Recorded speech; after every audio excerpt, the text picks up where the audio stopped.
It wasn't one of the games that I look forward to coaching in against Coach Herron. But also there's a little pride that comes in that too. You know, you want to beat the best, and he was known as one of the best high school coaches in the state, and they had one of the best programs in the state, if not the best program. You always knew about Benton. You always wanted to play Benton. You always wanted to beat Benton.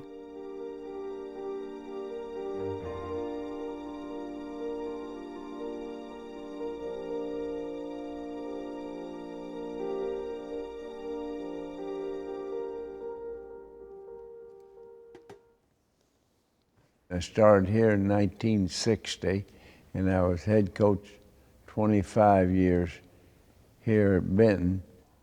Won quite a few basketball games here. 981. That's how many I won total. There have been teams around here that have had some success in basketball, but Benton kind of with the #1 ranking and got a lot of national attention, and it was a real unity within the community. It brought the communities together. The high school was just the focal point of the town. If there was something happening at the high school, that drew everyone there. The high school and the local kids were kind of the celebrities of the town. It was quite a spectacle when Benton played. I mean, it'd be lined up a block long to get into a regular season game, which is unheard of now. The gyms are half empty most of the time. I got a very, very good start. All 5 players got college scholarships, and that sold the program for the young people to come on. I'll be the first to tell you that I had good talent year in and year out. Yonkers went to Georgia Tech. Yonkers is still the #1 scorer at Georgia Tech, and he didn't have a 3-point shot. We also had Doug Collins, who, when we were coming up, was a great player at Illinois State, and then went on and played on the Olympic team, and then played for the Philadelphia 76ers. And, you know, everybody thought we were going to be in the NBA. Predicts Doug Collins' name will be going into the record books of the NBA as one of the best that ever roamed the backcourt. None of the rest of us made it, but we had those aspirations, and we looked up to those guys as role models, and, you know, something we would try to achieve. But we got to the top of our ability, I think, because we looked up to those people and emulated them.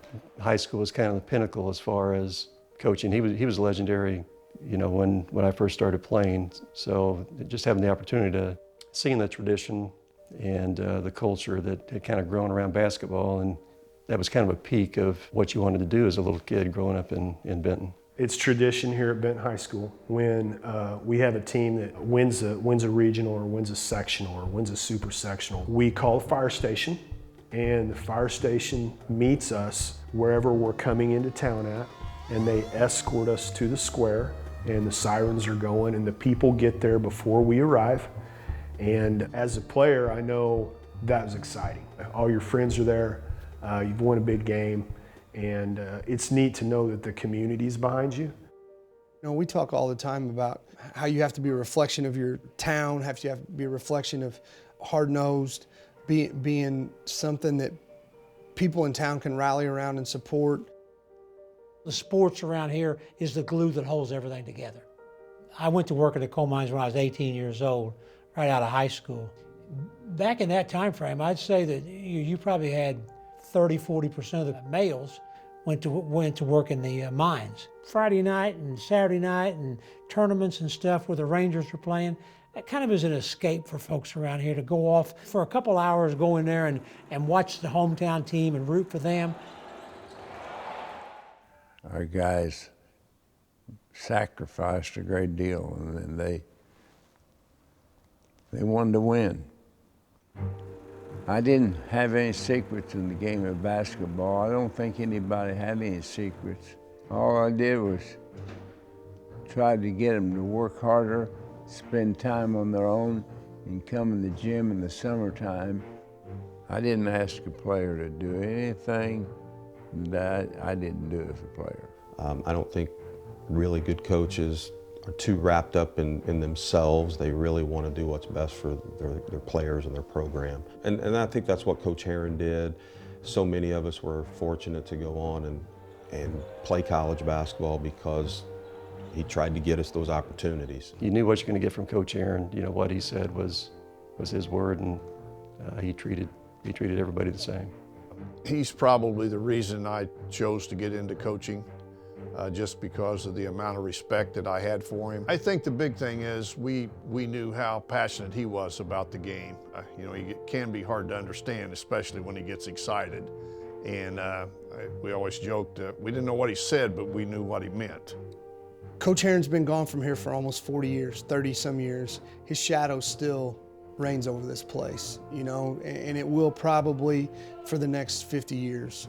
And I think you still hear, well, Coach Aaron didn't do it that way. And he's been, like I said, gone for 30 years. So I'm just trying to uphold what he set. We made this a basketball town. I think you can do the same thing today, that I did 20 years ago. Make the game fun. You gotta get up and let them shoot the basketball, rebound, but let them have freedom to play the game.